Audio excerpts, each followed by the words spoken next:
what the delay in Illinois tax refunds will mean for you here in the Quad Cities. And a new mayor in Davenport will take the oath of office today. WHBF is local for you. This is Local 4 News this morning.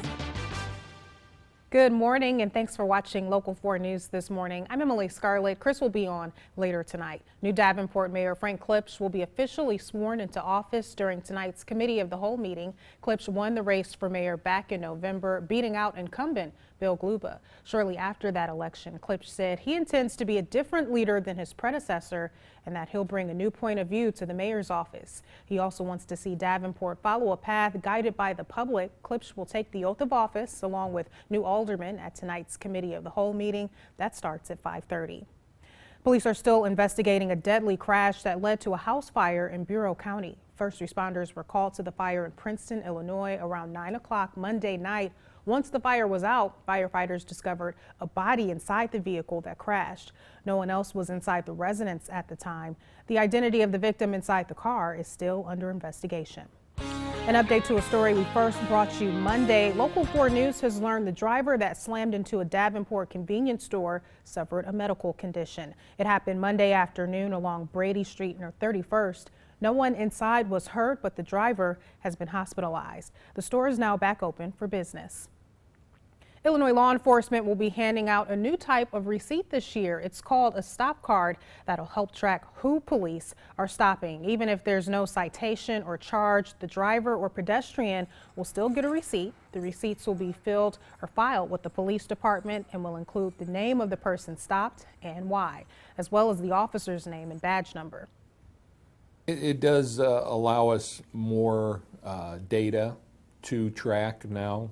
Whereas before we weren't tracking some of the data that is on the form. So that is one benefit. Gender and race will also be included on those receipts. Quad Cityans are reacting to the delay in Illinois tax refunds. The State Department of Revenue says they'll use the extra time to detect fraud. Local 4's Krista Burris spoke with one Quad City tax preparer about the impact this change will have on those filing taxes here in the QC. The Department of Revenue is holding off on tax returns to crack down on fraud. They had identity theft issues in the past, and one local tax accountant is very familiar with it.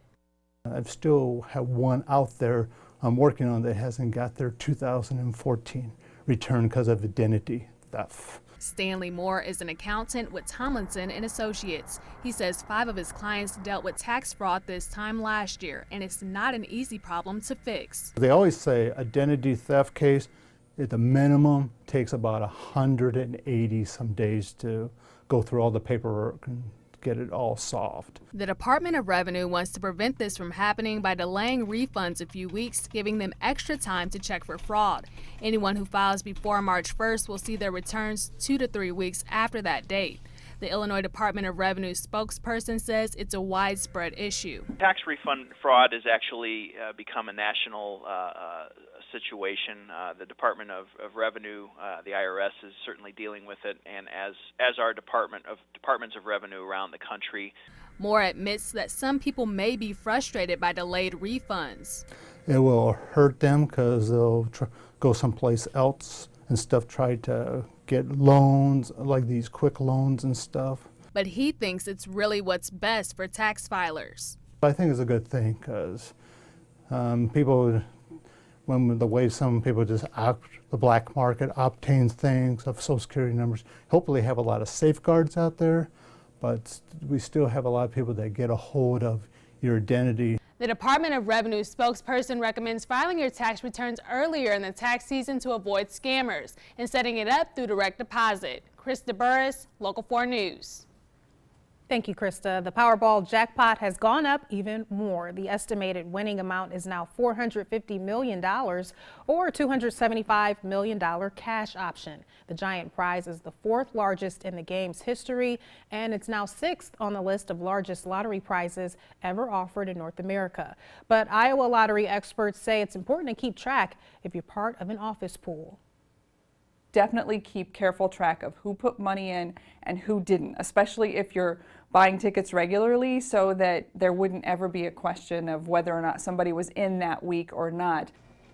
Experts say the jackpot could grow even bigger before tonight's drawing. Let's check in with meteorologist Anthony Peoples. Anthony, as that number keeps growing now at 450 million, I'm thinking there will be more and more office pools that get started. Yeah, if not, I think we should start one of our own and definitely keep a good record too. Yeah, not a bad idea. How are things looking outside this morning? Well, outside right now, things are rather quiet. We have a little bit of a wind. Temperature is warmer than yesterday morning at this time. Right now in Moline at 27 degrees. Last hour we were at 26, so we've gone up another degree. Davenport is at 26 right now. South winds at 10, giving us wind chills in the teens. So even though temperatures are in the mid to upper 20s, we do have wind chills in the teens. There are those clouds coming in over the past 6 hours, but you also notice a few breaks in these clouds, which means you may actually see the sun peeking through at times, especially this morning. Thicker clouds this afternoon will lead to that wintry mix that we've been talking about. So 26 this morning, mostly cloudy skies, mostly cloudy this afternoon, but a high temperature near 39 degrees. You know, yesterday with temperatures in the mid 30s in some of our hometowns, I saw quite a bit of melting on some of the side streets in my neighborhood. It was good to see that because I want to get rid of that ice. I don't mind the snow, but it's that ice that makes everything just very slippery out there. But wintry mix is on the way tonight, so tomorrow morning could be another slick one. Yeah, you're right. I did notice some melting out there, but only shortly before we could get more in here later tonight. Yeah, tonight's event is going to be a light wintry mix, but you know, as we've been stressing, it only takes that thin glaze of either snow or ice on the roadways to make it slippery, and we could see that, especially north. But coming up, we have some bigger changes on the way, not only temperatures, but we could see a white weekend coming up. All right, thanks, Anthony. Well, a local group is showing laundry love today, helping out those who need a little extra help getting clean clothes for free. Our live guest has more right after the break. The time now is 6:08. You're watching Local 4 News this morning. WHBF is local for you with Chris Langlois, Emily Scarlett, and meteorologist Anthony Peoples. This is Local 4 News this morning in high definition.